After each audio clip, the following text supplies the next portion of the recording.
Hebreus capítulo de número 5, versículos 12, 13, 14 e 15. Diz assim: pois embora a esta altura já devessem ser mestres, vocês precisam de alguém que lhes ensinem novamente os princípios elementares da palavra de Deus. Vocês estão precisando de leite e não de alimento sólido. Quem se alimenta de leite ainda é uma criança, pois não tem experiência no ensino da justiça. Mas aquele que se alimenta de alimento sólido é adulto, porque os alimentos sólidos são para os adultos, os quais, pelo exercício constante, tornaram-se aptos para discernir tanto bem quanto mal. Mas o alimento sólido é para os adultos, né? Aqueles que possuem esse exercício constante e se tornam então aptos para discernir bem e mal. Muito bem, queridos irmãos, o meu tema aqui aos irmãos que vão anotar é como a escola bíblica dominical pode ajudar no desenvolvimento da maturidade cristã. Então nós vamos trabalhar isso daqui, como a escola dominical pode ajudar no desenvolvimento da maturidade cristã. O nosso texto é Hebreus capítulo 5, de 12 até o 15.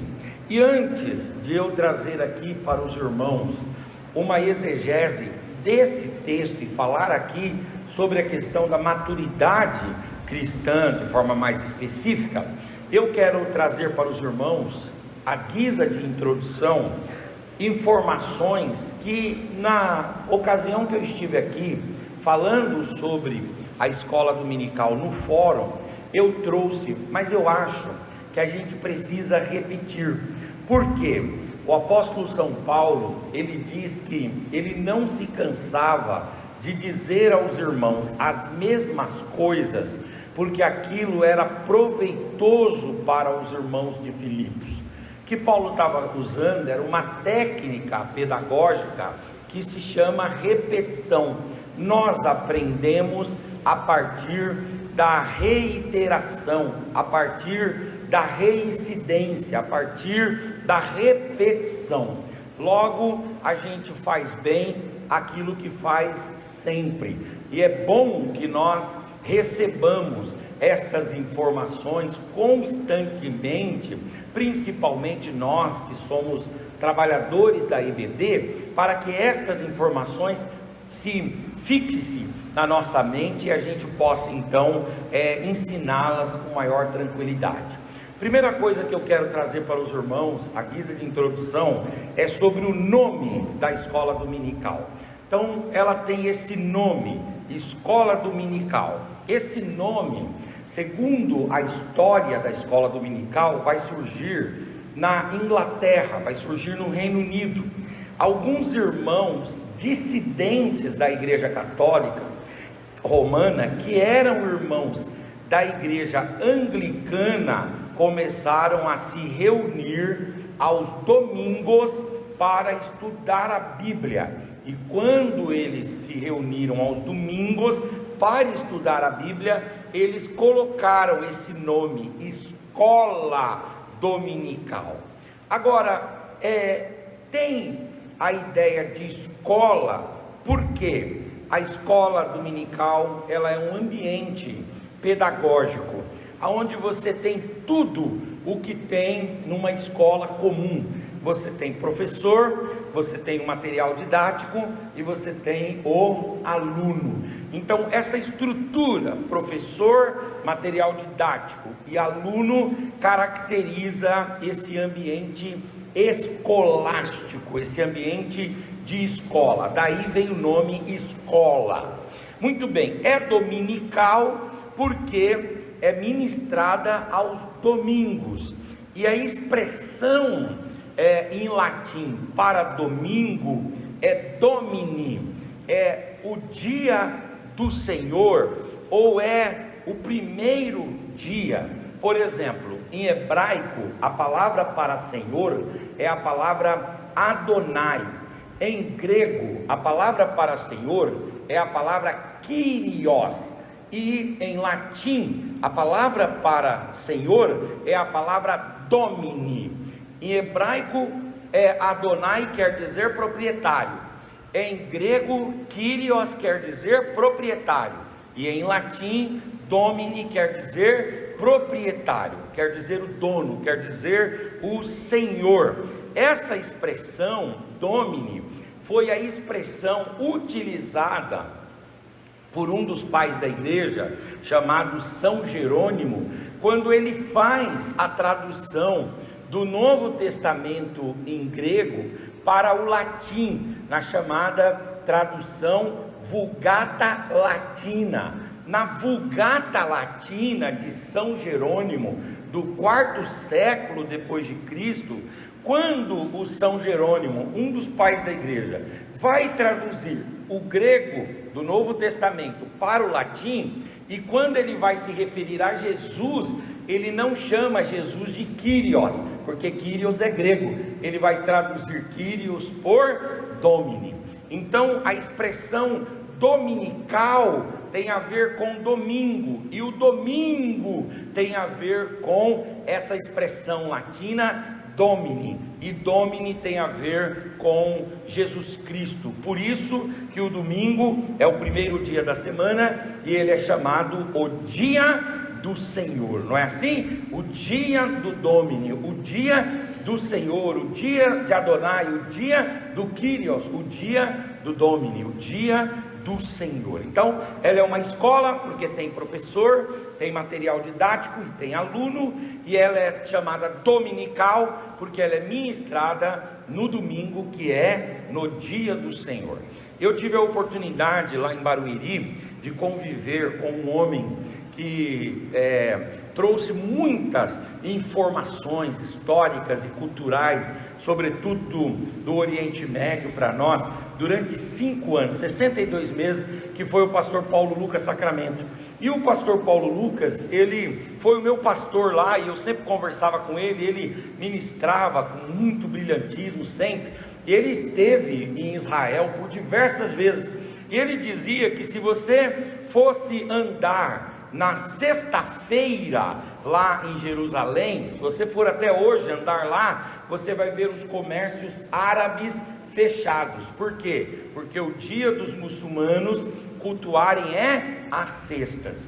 Se você for andar no sábado, você vai ver o comércio dos judeus fechados, porque o dia dos judeus frequentarem as sinagogas é aos sábados. E se você for frequentar o comércio dos cristãos, no domingo você vai ver que está tudo fechado. Por quê? Porque o dia dos cristãos estudarem, aprenderem a palavra e cultuarem é no domingo, o primeiro dia da semana. Então a escola bíblica dominical, ela ganha esse nome. Escola é porque tem professor, material didático e aluno. Ela ganha esse nome dominical porque ela tem aqui esse elemento de essa questão da data do tempo em que ela ocorre, que é sempre no primeiro dia da semana. E ela é bíblica. Por quê? Porque o material principal é a Bíblia Sagrada. Nós vamos mais para frente tocar nesse assunto, mas na escola dominical a gente não pode se deter muito em vãs filosofias.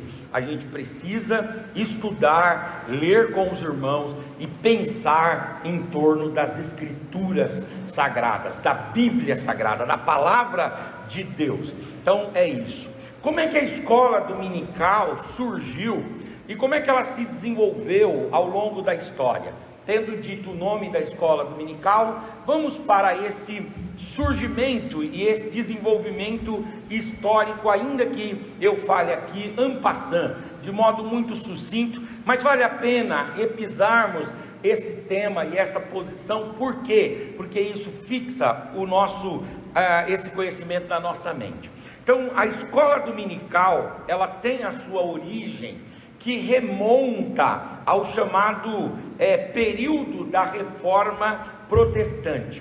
A reforma protestante, ela vai acontecer quando? Em 31 de outubro de 1517, quando o frei agostiniano Martinho Lutero afixou na porta da abadia de Wittenberg, lá na Alemanha, as 95 teses contra a Igreja Católica e os seus ensinos. A partir da Reforma, século XVI, 1517, a partir da Reforma, os cristãos que saem da Igreja Católica Apostólica Romana começam a se reunir, alguns em templos, outros em casas, outros em ambientes abertos, e eles se reúnem ali para quê? Para estudar a palavra de Deus. O Martinho Lutero, lá na Alemanha, vai, depois que sai da Igreja Católica, começar a ensinar alguns irmãos. Também o João Calvino, que faz a reforma lá em Genebra, na Suíça, e escreve ali um compêndio teológico poderosíssimo, que são as suas institutas cristãs, né? As institutas cristãs de Calvino, quando ele desenvolve lá a tulipe, que são os 5 pontos do calvinismo, e assim sucessivamente.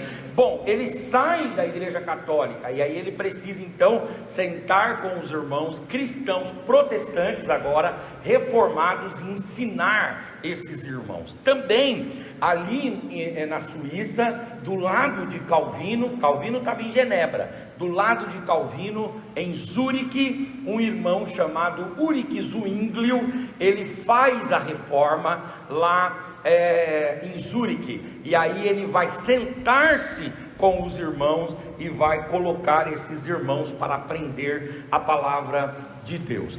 Agora é interessante que a escola dominical, ela surge, ou ela tem a sua origem remontada, reconstituída, rememorada nos dias da reforma. Ela vai surgir a partir da reforma, mas é interessante que a escola dominical também vai ter um impulsionamento trazido pela frente católica. Por quê?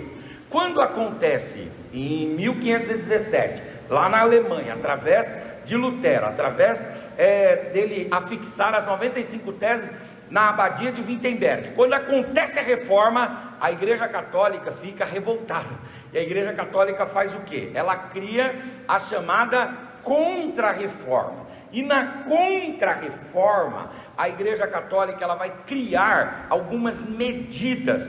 Dentre estas medidas, nós temos a Inquisição, nós temos as Cruzadas, nós temos a indexação, que é o que? É quando eles alteram o texto sagrado. Nosso livro tem 72 livros, nossa Bíblia, 66 livros, a Bíblia Católica 73 livros, então eles acrescentaram livros e acrescentaram capítulos aos livros já existentes, né? Isso chama-se tecnicamente indexação. Eles fazem a indexação, eles fazem a inclusão de livros para justificar aquilo que eles estavam pregando e ensinando. Essas são medidas da Contra-Reforma, mas a Contra-Reforma vai fazer uma coisa interessantíssima. Ela vai levantar, através de um padre chamado Inácio de Loyola, ela vai levantar uma escola que vai se chamar Companhia de Jesus. Aí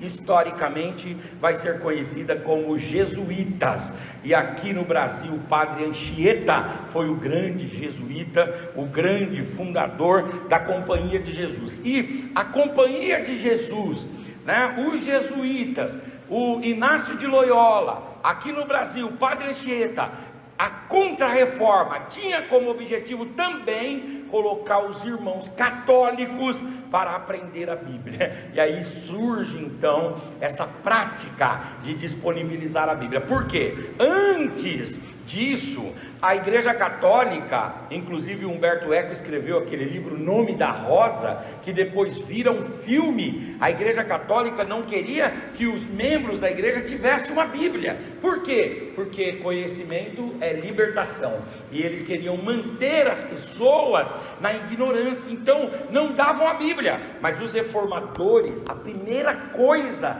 que eles fizeram foi colocar a Bíblia na mão do povo. Deixa o povo ter a Bíblia, ler a Bíblia, deixa o povo estudar a Bíblia. Por quê? O povo com a Bíblia vai se tornar um povo esclarecido, e esse povo vai crescer, vai desenvolver, vai amadurecer. Mas a Igreja Católica não vinha fazendo isso. Quando os reformadores fizeram a reforma, a Igreja Católica disse: bom, a gente precisa começar a ensinar a Bíblia. Aí os jesuítas, a Companhia de Jesus, Inácio de Loyola, aqui no Brasil, lá fora do país, aqui no Brasil, o Padre Anchieta, começa então a ensinar as escrituras sagradas, entende? E aí então a igreja vai recebendo estas aulas, a escola dominical, como a gente tem a ideia.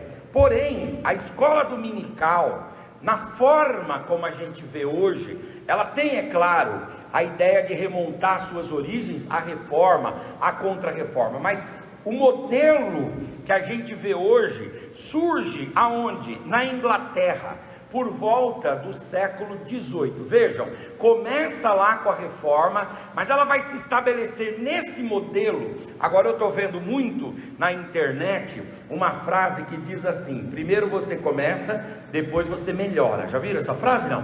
Primeiro você começa, depois você melhora. E eu vejo muito essa frase na hora que eu estou vendo lá alguma coisa na internet que ficam querendo me incentivar a fazer exercício, né? Eu gordinho, para que eu pare de comer e comece a fazer exercício. Aí alguém para me motivar fala assim: primeiro você começa, depois você melhora, né? Eu digo, poxa vida, né? A escola dominical também, primeiro ela começa, depois ela melhora. E quando ela vai melhorar para ter esse modelão que a gente tem hoje?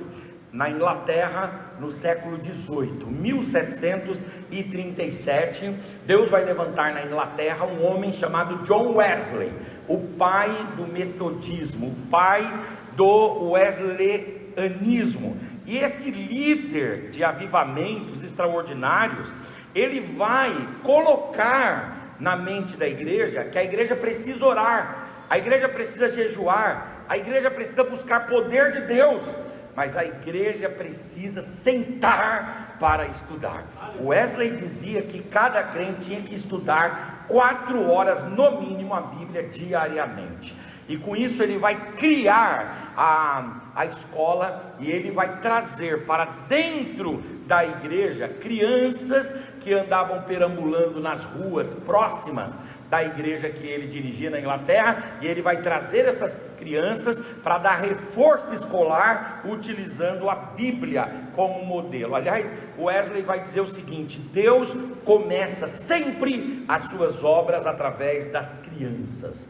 Muito bem, um pouco depois de Wesley, mas assim, ter começado essa prática, uma irmã que vai ser muito citada na história da escola dominical, chamada Hannah Balmore. A Hannah Balmore, ela era uma moça da igreja, e ela via o John Wesley fazendo esse movimento de ensino com as crianças. Então ela vai e começa a pedir para ele, para dar liberdade, para que ela também ensine as crianças. E aí ela vai falar: eu fui evangelizada pelo pastor John Wesley através do ensino da palavra de Deus, e as crianças precisam continuar sendo evangelizadas na igreja através do ensino da palavra de Deus. E ela pediu liberdade para o pastor John Wesley, para que ela pudesse então trabalhar. E o pastor falou: Hannah, vai lá e faz o seu trabalho, pegando essas crianças, ensinando essas crianças e fortalecendo a escola bíblica dentro da igreja. A história vai se desenvolvendo, e aí, quando chega dia 20 de julho de 1780, lá na Inglaterra, em Gloucester, nome um pouquinho difícil, mas a palavra é muito simples, é Gloucester. Lá em Gloucester, um jornalista, ele era metodista, discípulo de John Wesley, chamado Robert Hykes. Se você for procurar aí, você vai ver que o Robert Hykes é conhecido como o pai da escola dominical nesse formato nosso. Ele vai e começa então pedindo a liberdade para o John Wesley, a trazer as crianças, e ele começa então a fazer um trabalho. Só que ele insere um material didático, e ele começa a fazer registros disso. E aí ele era jornalista, fazia muitos relatos. Ele começa a fazer relatos, e quando chega em 3 de novembro de 1783, Robert Hikes ele produz um jornal informativo divulgando os efeitos da escola bíblica dominical na vida das crianças, na vida da igreja e na vida do bairro. E ele diz que a transformação foi impactante, foi marcante o que Deus fez através da escola bíblica dominical. Aí, como ele lançou esse jornal em 3 de novembro, 3 de novembro ficou sendo conhecido internacionalmente como Dia da Escola Bíblica Dominical. O dia da EBD é comemorado em 3 de novembro. Muito bem, no Brasil, como é que a escola dominical chega? A escola dominical não chegou através da Assembleia de Deus Ministério Ipiranga, também não chegou através da Assembleia de Deus Ministério do Belém, ou Missão, ou Daniel Bergo, ou Gunnar Wingre, não. A escola dominical, ela chega no Brasil no século XIX, dia 19/8/1855, século 19, na cidade de Petrópolis, no Rio de Janeiro, o casal de missionários escoceses, que era Robert Calley e Sarah Calley, eles começam a realizar a primeira escola bíblica dominical no Brasil. Robert Calley e também a Sarah Calley são os escoceses missionários que no Rio de Janeiro, no século XIX, começam então a trazer a EBD desse jeito aqui para os protestantes, para os evangélicos e assim sucessivamente. O pastor Antônio Gilberto, ele diz que Robert Calley e Sarah Calley, quando começaram a escola dominical, não sabiam que essa escola iria alcançar o Brasil e as igrejas na envergadura e na quantidade de pessoas que a escola dominical alcançou. Às vezes a gente começa um trabalho na igreja e aceita o desafio, começa a fazer as coisas e a gente acha que aquilo não vai dar em nada. Eu quero deixar uma palavra para você, professor, você que está envolvido com a escola dominical, você que traz seu filho para a escola dominical e está investindo no seu filho, você que é pastor e obreiro e que aposta no ensino da palavra. Quando a gente lança a semente na terra, a semente demora muitos dias para mostrar o seu fruto, mas um dia essa semente brota, germina, essa semente cresce e ela vai gerar frutos por toda uma vida. Às vezes você não vê o efeito do seu trabalho imediatamente, parece que esse trabalho está sendo inútil. Não, Deus vai aproveitar cada um dos seus esforços, cada uma das suas sementes, cada uma das suas dedicações. Deus vai aproveitar todas elas para construir aquilo que Deus está construindo em nome de Jesus. Aleluia, glória a Deus. Aí a escola dominical, ela avançou, ela progrediu, ela expandiu, e hoje nós temos no Brasil mais de 20 milhões de alunos da escola bíblica dominical. Nós não temos uma escola com tantos alunos. A minha esposa é professora aqui na rede de ensino de Itapevi, e ela está numa escola que tem 1000 alunos, né? É uma grande escola, mas a escola dominical fala das casas de milhões. Se a gente pegar hoje e ver a quantidade de crianças ou adolescentes que estão na escola regular, nós não vamos ter talvez 20 milhões, mas quando a gente olha nas igrejas, mesmo que às vezes você fala assim, puxa, mas lá naquela congregação foi muito pouco, sim, mas soma aquele pouco, aquele outro pouco, aquele outro pouco, com aquele outro pouco, com aquele outro pouco, e dá um montão para a glória do Senhor. Nós temos hoje mais de 20 milhões de alunos da escola bíblica dominical. Nenhuma escola técnica, nenhuma faculdade, nenhum tipo de curso é tão grande quanto a escola bíblica dominical. Bendito seja o Senhor por essa obra maravilhosa da IBD. André Luiz Ramos, ele vai dizer que a escola dominical, ela não deve ser considerada um simples apêndice da igreja, mas sim um instrumento de transformação e formação de pessoas e de toda a igreja e da sociedade. Eu gosto dessas duas palavras. A escola dominical, ela traz transformação e traz formação.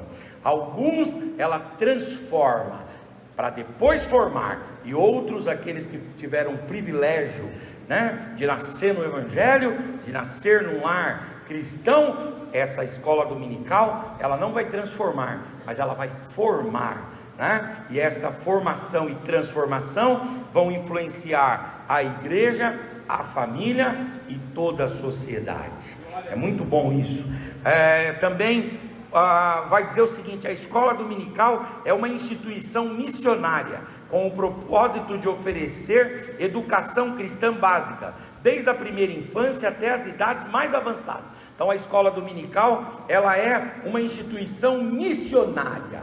É interessante que a criança começa aqui na escola dominical, bebezinho lá no berçário, depois vai passando pelas fases e tal, entra na adolescência e vem para o grupo dos adolescentes e começa na escola dominical com os adolescentes. E o professor vai falando para ele, vai falando: você precisa se batizar, você precisa tomar a ceia, você precisa engajar-se no reino. E daqui a pouco, a partir da escola dominical, esse garoto, essa garota tomam a iniciativa de se batizarem. A escola dominical funcionou nesse aspecto como obra missionária, levando a igreja àquela consolidação maior do discipulado, que não é só ganhar é uma fase, mas o discipulado maior envolve ganhar, discipular, batizar e levar essa pessoa a ter uma vida regular na igreja como membro através da ceia do Senhor. Isso é o discipulado, e a escola dominical se presta a isso. A escola dominical é o ambiente onde se ensina a evitar os vícios, onde se encoraja a operosidade das virtudes, aonde se debela as trevas da ignorância, aonde se difunde a luz do conhecimento, aonde se ajuda o homem a entender o seu lugar e o seu papel no mundo, na família, na sociedade e na igreja. Então aqui é maravilhoso, porque a escola dominical, ela ajuda os irmãos a superarem os vícios. Geralmente as pessoas vêm para a igreja viciadas, às vezes são aqueles vícios que têm maior reprovação e uma percepção mais fácil: o vício do álcool, o vício das drogas, o vício que é publicizado, explicitado. Mas às vezes a pessoa tem outros vícios: o vício da pornografia, por exemplo, o vício do ciúme, por exemplo, o vício do ódio, por exemplo. Às vezes a pessoa tem outro vício, mas conforme ela vai sendo exposta à luz da palavra de Deus, o ensino,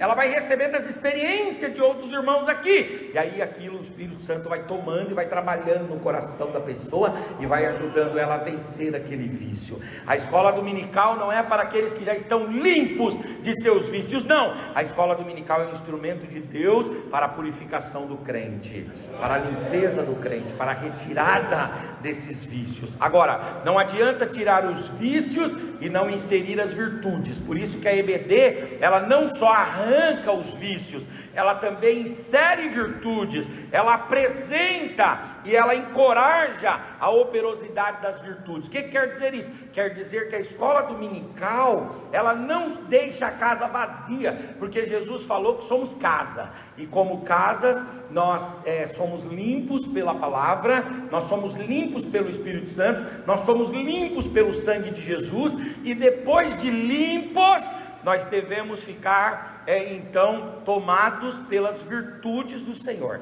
porque Jesus falou que se arrancar o mal e não encher de bem, o mal volta pior no segundo estado. Por isso precisa arrancar os vícios e incluir virtude, arrancar o vício e incluir qualidades. E a escola dominical, ela vai ensinando uma pessoa a amar, ensinando uma pessoa a respeitar, ensinando uma pessoa a conviver, ensinando a pessoa a cultuar, ensinando a pessoa a viver na verdade. Quer dizer, ela tira os vícios, mas ela insere também e ela encoraja a operosidade das virtudes. A escola dominical, ela debela. Debelar é uma palavra do arcaísmo da língua portuguesa que quer dizer trabalhar com repulsa. Ela expulsa expulsa, ela expurga, ela expele, ela elide, ela afasta a ignorância. É interessante, as pessoas olham para a igreja e acham que a igreja é uma comunidade de homens ignorantes. Não, não, não, senhores, eu quero dizer que os senhores estão redondamente enganados. A igreja é composta de homens e mulheres cultos, e essa cultura, e essa aculturação, ela começa no culto de ensino, ela se estende aos nossos cultos, onde a gente lê a Bíblia, e ela vai até a escola dominical, e lá na escola dominical, toda a ignorância é debelada. A pessoa pode chegar na igreja analfabeta biblicamente, mas se ela vem para a escola dominical, ela começa a manejar bem a palavra e a escritura da verdade. A pessoa pode chegar na igreja sem saber muito como deve viver um crente, mas se ela vier para a escola dominical, ela começa a aprender, e daqui a pouco essa pessoa que era neófita, que era uma pessoa sem entendimento, ela se torna uma pessoa, aleluia, que está orientada, adulta e madura, emancipada na presença de Deus. Por quê? Porque uma coisa que a escola dominical faz é debelar a ignorância. Oh, irmãos, você é um homem de Deus, uma mulher de Deus, você que ensina, e você é responsável pela expulsão de toda a ignorância. É muito bom quando a gente olha na igreja e vê uma igreja culta, uma igreja que ela tem um grau de erudição, não a erudição academicista, fria, porque a letra mata, mas uma erudição bíblica, uma erudição teológica, uma erudição doutrinária, uma erudição dogmática. E aí você diz: onde você aprendeu isso, rapaz? Eu aprendi na palavra de Deus. Eu acho engraçado, tem gente que não sabe se situar nem no bairro que mora, mas o crente fala de Barueri, aliás de Itapevi, fala de São Paulo, fala do Brasil e fala de Israel ainda. O crente é ousado, daqui a pouco do nada ele começa a falar de Israel, e do nada ele começa a falar do Império Romano, e do nada ele começa a falar do panteão grego. Aí você fala: rapaz, você aprendeu aonde? Você é discípulo de Apolo lá de Alexandria? Não, eu sou aluno da escola dominical. Aluno da escola dominical é tremendo, não mexe com o aluno da escola dominical não. Para ele te dar uma aula é rapidinho. Ele começa a entrar ali no período interbíblico, no Império de Alexandre o Grande, no Império de Xerxes, Atarxerxes, Assuero, e aí você fica assim, fala: rapaz, de onde esse homem leu esse negócio aí, rapaz? Será que ele leu algum Atlas? Ele olhou isso aí na enciclopédia Barça? Aonde ele recebeu isso? Foi na enciclopédia britânica? Foi nada! Foi na escola dominical, com homens muito simples, que começaram a ensinar para ele, começaram a falar, e daqui a pouco, quando ele vê, ele está falando perfeitamente, Nabucodonosor. Aí ele solta a palavra Nabucodonosor, todo mundo já se assusta, fala: pô, o homem sabe, o homem sabe. Por quê? Porque você viu a palavra que ele falou aí? Nabucodonosor. E quando ele quer complicar mais, ele cita o companheiro do Nabucodonosor, que invadiu Jerusalém no ano 609, Nabuzaradã. Aí o pessoal fica trêmulo, fala: puxa, eu não vou falar nada. Eu não vou falar nada. Por que não? Porque esse homem já soltou o Nabucodonosor aqui, já soltou o Nabuzaradã, daqui a pouco ele solta o Evil-Merodach, e aí quando eu vejo, eu estou preso aqui, né? Meu filho, não é brincadeira não, né? O irmão chega e fala assim: quem herdou o Império Grego foi Antíoco Epifânio. Aí o irmão: Antíoco Epifânio, Aí foi: poxa vida, e olha que eu não vou falar para você hoje sobre os Ptolomeus, né, que dominaram o Egito, mas também são citados na Bíblia, rapaz, né, ficam com medo. Então aqui a gente debela, a gente expulsa a ignorância. Sabe como é que se chama púlpito? Ou historicamente, como é que se chamava o púlpito? O púlpito era chamado de leitoril. O que quer dizer leitoril? Leitoril quer dizer o lugar que se lê. A gente, irmãos, tem muito lugar que as pessoas hoje não vão ler uma frase, mas não tem um culto que a gente não lê, e não tem uma escola dominical que a gente também não faça uma leitura. Aqui é um ambiente de leitura, aqui é um ambiente de aculturação, aqui é um ambiente de crescimento intelectual, de expansão intelectual. Aqui você não está falando para uma comunidade de gente que é ignorante, não. Aqui são homens sábios, mas que apesar de todo o entendimento que tem, renderam-se aos pés de Cristo e aos pés da cruz, porque entenderam que só em Jesus, e só em Jesus nós temos a esperança e temos a salvação.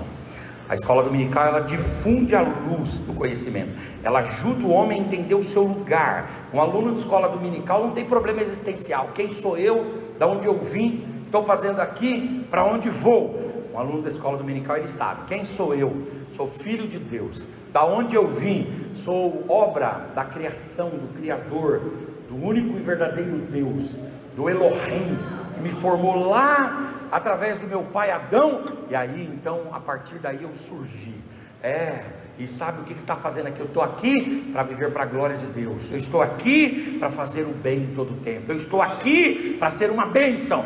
E sabe para onde vai. O crente não é perdido quanto ao futuro, não. O que vai ser do amanhã? O meu papai, ele falava uma frase quando ele estava fora da igreja e refletindo esse período da igreja, fora da igreja, ele falava assim: Henrique, nós vamos para o lado do não combinado.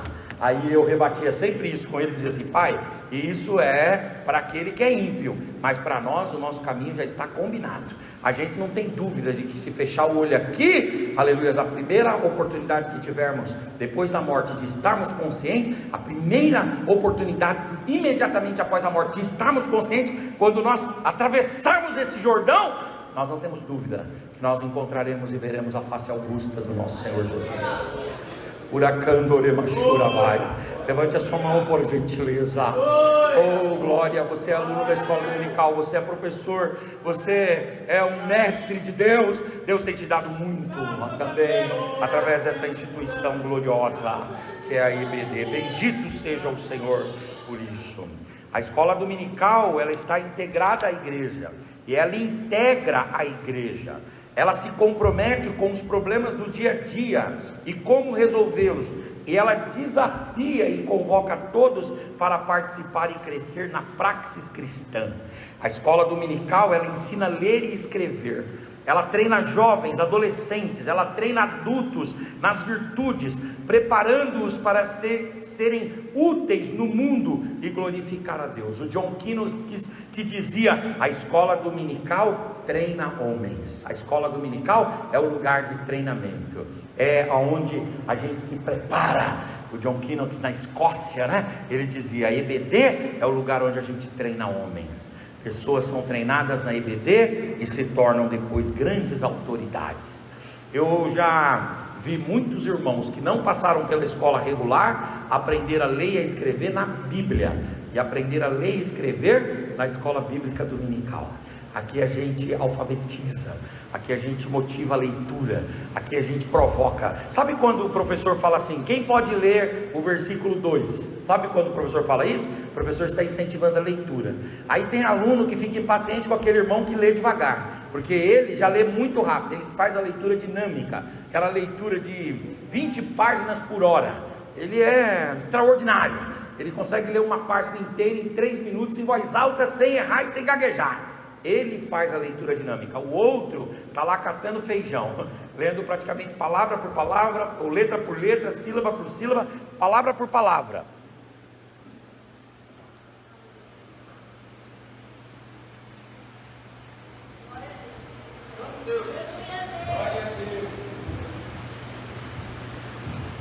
Então esse irmão está lá, lendo com dificuldade. Você respeite, deixe ele ler. Ah, pastor, mas ele demora muito para ler. Dá os textos menores para ele, textos de melhor e de mais fácil compreensão, mas deixa ele ler, porque quando ele chegar na casa dele e começar a ler as coisas na casa dele, alguém vai perguntar: o senhor não foi para a escola? Aonde o senhor aprendeu? Eu aprendi na igreja, lendo a palavra de Deus. Eu aprendi na escola bíblica dominical. É uma bênção isso, né? A escola dominical, ela é a maior e mais acessível agência de educação religiosa e cristã da igreja. Ela ensina a palavra de Deus para todos os alunos, ela forma os alunos em todos os aspectos, no aspecto espiritual, moral, social e cultural, e também cívico. Então, irmãos, é uma bênção a gente poder fazer parte dessa estrutura maravilhosa que é a escola bíblica dominical. Quando você vier para a escola dominical, venha com orgulho. Quando você vier para a escola dominical, venha com o peito estufado. E aí alguém vai dizer para você: onde você está indo? Para Harvard? para Yale, para Cambridge, você está indo para onde? Para USP, para Unicamp?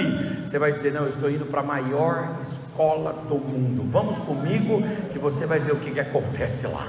E aqui Deus vai usar poderosamente, como tem usado, os professores, todos aqueles que estão envolvidos, e esse aluno vai crescer para a glória do Senhor, eu creio assim. Muito bem, queridos irmãos, olha aqui algumas relevâncias da escola dominical. Primeira delas, a escola dominical tem relevância acadêmica.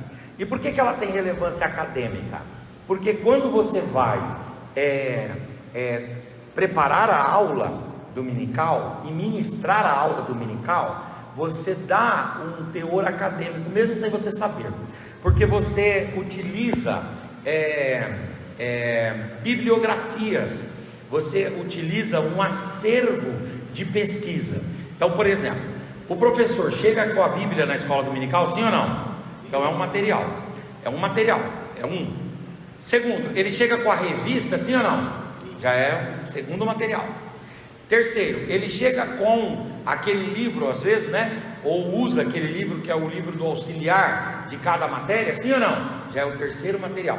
E esse professor, dificilmente ele vem para cá sem dar uma lida num dicionário, sem dar uma lida numa enciclopédia, sem dar uma lida num manual bíblico, sem dar uma lida num dicionário de língua portuguesa, sem dar uma lida num dicionário teológico. Ou seja, se você pegar tudo que você leu e tudo que você ouviu para você preparar a sua aula e colocar no final da sua aula notas bibliográficas e colocar ali, você vai ver que você vai ter tido acesso a pelo menos uns 5 a 10 materiais diferentes. Isso é um material acadêmico. Eu, pela misericórdia de Deus, estou fazendo mestrado agora, e aí eu tive agora 2 notícias bacanas demais, muito interessantes, que foram notícias a respeito de artigos científicos meus que foram publicados por revistas. 2 artigos, na verdade o terceiro eu estou aguardando ainda, mas 2 já recebi a notícia de que eles foram aprovados pela comissão jurídica destas editoras e eles vão publicar. E eu achei muito interessante, uma das notas lá dizia assim: em relação às citações bibliográficas, está dentro daquilo que exige a mais elevada academia. Ou seja, eu consegui citar bastante notas e referências bibliográficas. Aí é isso que dá esse ar acadêmico para um trabalho, para um artigo, para uma tese, para uma dissertação e assim sucessivamente. E é isso o que torna também a escola dominical relevante no aspecto acadêmico. Por quê? Porque o irmão ensina a Bíblia aqui, mas ele também cita a revista, ele ensina a revista, mas ele também cita outros livros, e quando você vê, ele usa 10, 15 obras para dar uma aula. Aí alguém chega aqui e fala assim: a aula desse irmão é muito simples. É simples, mas é acadêmica. Minha filha estuda na Universidade Federal lá de Osasco, e ela fala comigo, pai, tem professores lá que são uma bênção, no sentido de que às vezes o indivíduo tem todo o academicismo, mas na hora de dar uma aula ali é muito simples. O fato de dar uma aula mais simples não significa que o material preparado não tenha essa característica acadêmica. Entenderam isso, irmão? Sim ou não? Então não baixa a sua cabeça não acha que uma aula dada aqui na escola dominical é menos importante do que uma aula dada na universidade. Não, senhores, aqui a única coisa que lá na universidade vai tratar do assunto da universidade, e aqui a gente vai tratar da teologia, mas a aula aqui tem tanta densidade quanto a aula lá. Entende o que eu estou dizendo? Aqui tem tanta técnica quanto lá também.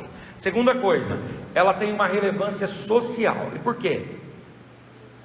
Porque ela forma pessoas, famílias, e ela forma também a sociedade.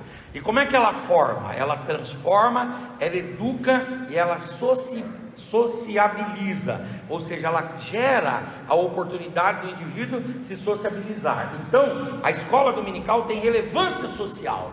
Muita gente, irmãos, muita gente é inspirada a ter uma mente mais desenvolvida, um intelecto mais apurado, a buscar leituras, a buscar estudar através do incentivo que existe por meio da escola dominical. Além disso, a escola dominical, como eu já falei aqui, ela forma pessoas, e estas pessoas vão formar famílias, e estas famílias vão formar a sociedade, de modo que a escola dominical tem desdobramento social. O que se faz na escola dominical tem repercussão, tem ressonância, tem desdobramento na sociedade. Então a escola dominical tem relevância social. O trabalho que um professor faz na escola secular tem relevância social, sim ou não? Tem relevância social. O trabalho que um professor faz na academia tem relevância social, mas o trabalho que se faz na escola dominical, formando pessoas, também tem relevância social. Uma pessoa que é bem treinada aqui, ela vai treinar bem a sua família, e aquela família vai se entrelaçar, e se envolver, e se sociabilizar dentro da sociedade, de um grupo social, e naquele grupo social, a escola dominical vai ter influência ali. Amém, queridos irmãos?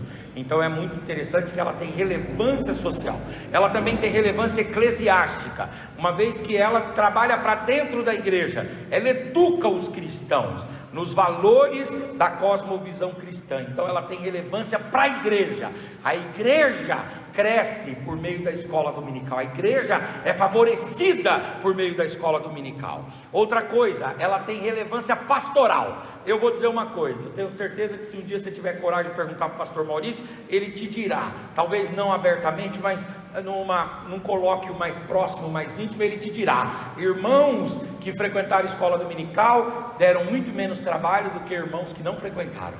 Entende o que eu estou dizendo? Quem vem para a escola dominical consegue ajudar o pastor. Por quê? Porque consegue entender a estrutura pastoral, a necessidade pastoral, e consegue então auxiliar no pastoreio da igreja. Como é que eu auxilio no pastoreio da igreja? Eu auxilio quando eu aconselho os irmãos. O pastor não consegue chegar lá, porque os braços do pastor também têm as suas limitações físicas, orgânicas, biológicas, fisiológicas, estruturais. Mas você está lá com a pessoa naquela hora, e você pode estender a mão, e você está trabalhando como pastor ali naquela hora.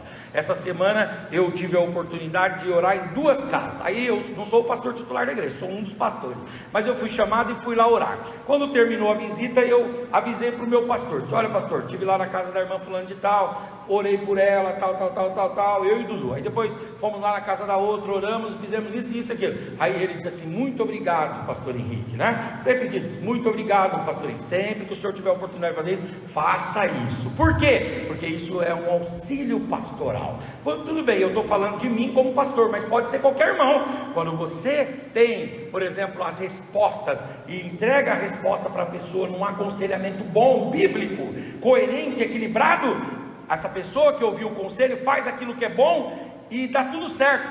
Ela não passou pelo pastor, mas ela foi pastoreada também.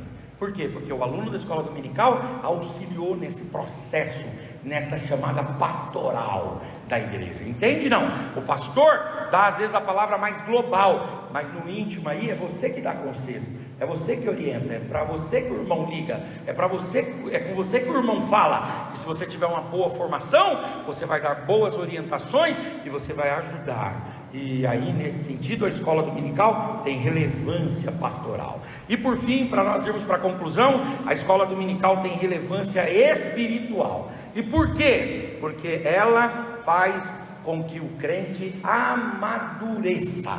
E aí eu quero trabalhar com os irmãos algumas expressões que aparecem lá em Hebreus capítulo 5. Por favor, é importante que a igreja chegue à maturidade. E aqui o escritor aos Hebreus, ele vai falar a respeito desse desenvolvimento. Se os irmãos puderem projetar o capítulo 5, versículo de número 12, por favor, conseguem?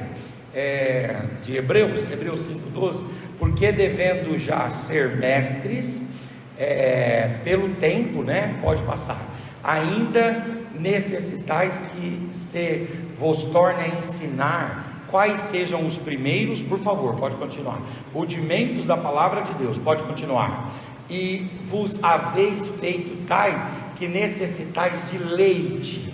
Então aqui Paulo está falando a respeito de uma pessoa que não desenvolveu a maturidade espiritual. Ele está falando aqui que os irmãos, eles necessitam de leite.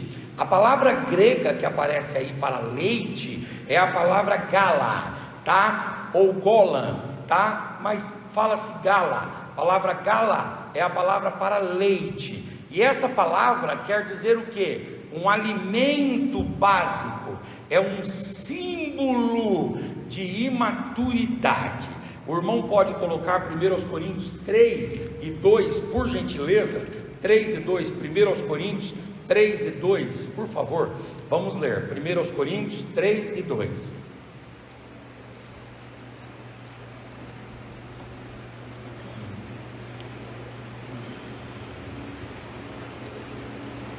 Deu certo? Porque ainda sois carnais, pois havendo entre vós invejas, contendas e... Pode continuar, só para a gente terminar esse texto.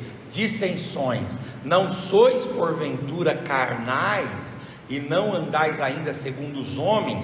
Aqui, a ideia aqui é imaturidade, e a imaturidade está relacionada a ser carnal, e a imaturidade está relacionada a viver ainda de acordo com os homens, ou seja, sem a transformação e a regeneração do Evangelho.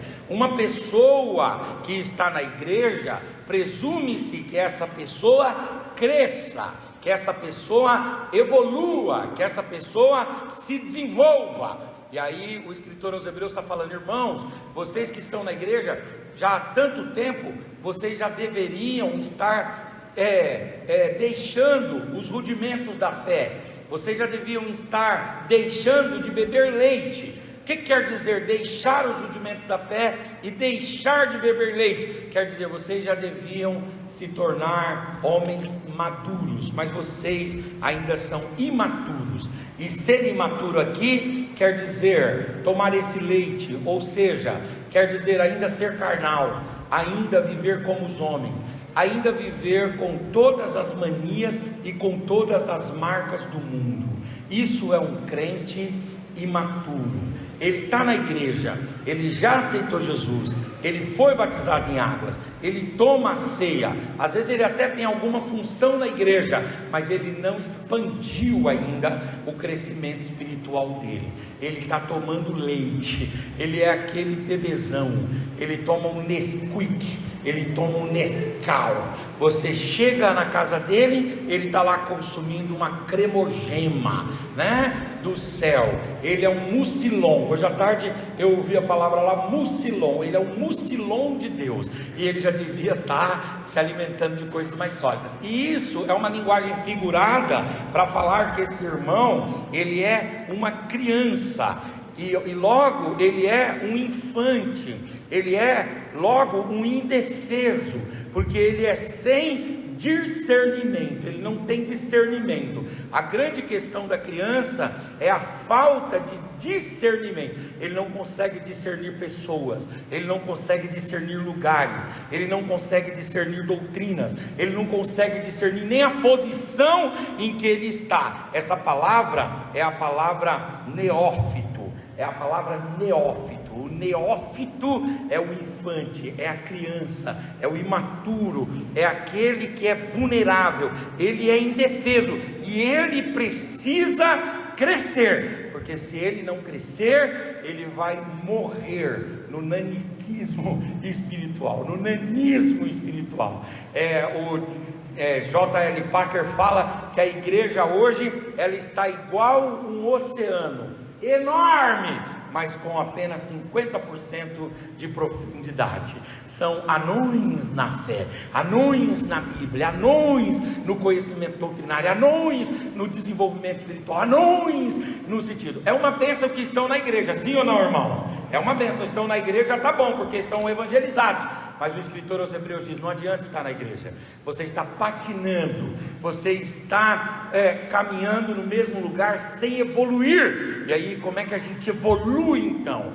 Ele dá a receita, ele diz: você precisa parar de tomar leitinho, você precisa parar de comer esses alimentos básicos, rasos, elementares. A amamentação materna deve acontecer por 6 meses, essencialmente. Alguns tomam leite por 2 anos, né? Na cultura judaica fala-se do desmamar, e o desmamar na cultura judaica acontecia com 8 anos. Imagina um menino enorme mamando na mãe ainda, né? Eu ficava assim até assustado. Desmamar com 6 a 8 anos é complicado, né? Tem que ter amas de leite para sustentar esse menino, esse bezerrão, né? Não é brincadeira não. Né? Então o escritor aos Hebreus está falando: você não pode ficar nesse nanismo espiritual, nesse naniquismo espiritual, você não pode ficar nessa infantilidade, você precisa receber alimentos sólidos. E se você receber os alimentos sólidos, você vai crescer. O Eduardo e a Moniquinha, nós tivemos a oportunidade de recebê-los de Deus como um presente para a nossa família, né? E aí cuidamos deles e eles cresceram. A Moniquinha está com 21, o Eduardo está com 19. Agora eles são aquilo que minha mãe chama de marmanjões. Você tem 2 marmanjões em casa, né? Marmanjões, já ouviram essas palavras? Marmanjão, já são 2 marmanjões, né? Nem sei o que significa isso, mas eu sei que é gente grande já, né? Então, gente grande. Mas como é que eles cresceram? Não foi porque eu passei a bater na cabeça deles assim: cresçam, cresça Dudu, cresça Moniquinha. Não, a gente só cresce quando a gente é alimentado.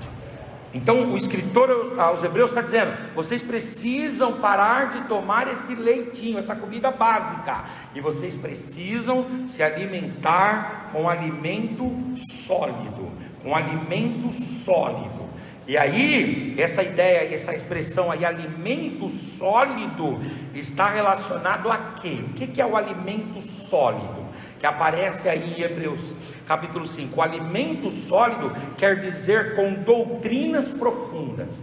Alimento sólido quer dizer, você precisa começar a se aprofundar nas doutrinas.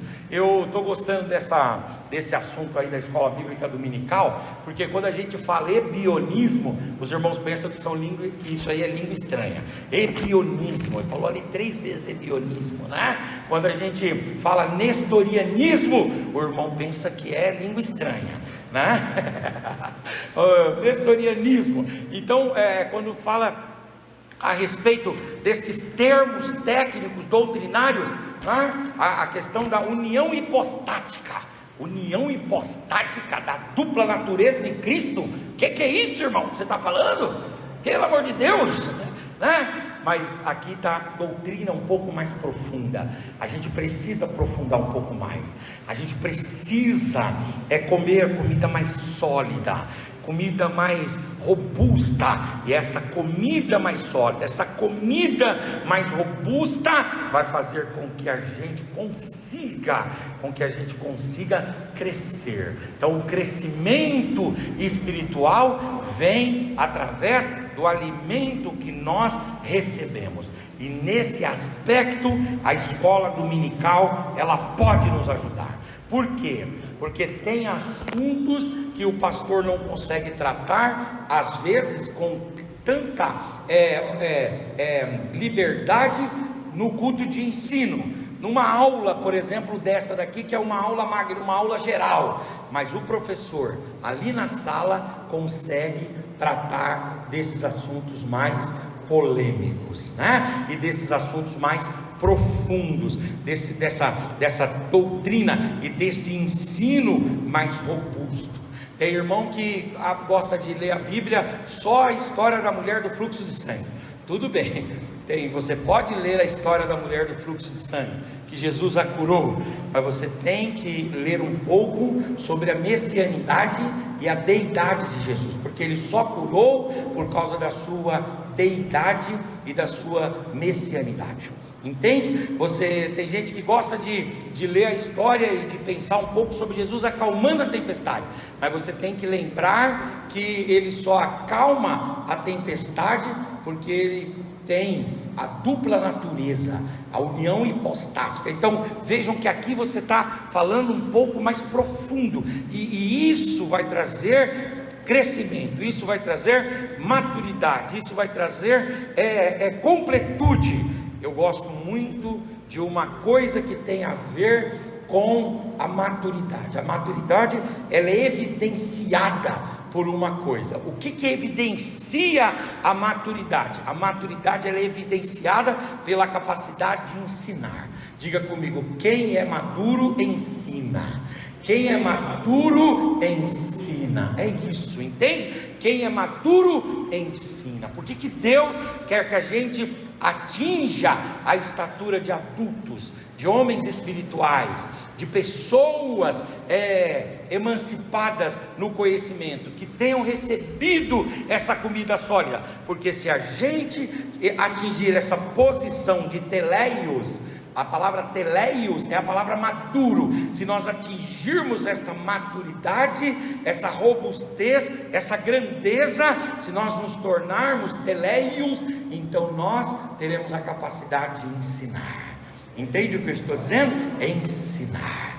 Paulo, o escritor aos Hebreus, vai dizer: vocês já deviam ser teleios, vocês já deviam ser mestres. Quando você é maduro, você tem capacidade de ensinar. Aliás, Paulo vai combater os neófitos. Ele vai combater os neófitos, dizendo: os neófitos não podem ensinar, porque os neófitos ensinam uma coisa que não tem experiência, uma coisa que não tem firmeza, uma coisa que não tem solidez na mente deles. Mas os maduros não. Os maduros ensinam com segurança. Os maduros são aptos para guiar pessoas. Os maduros podem ensinar. Outra coisa que os maduros podem fazer: os maduros, eles têm discernimento, diácrisis.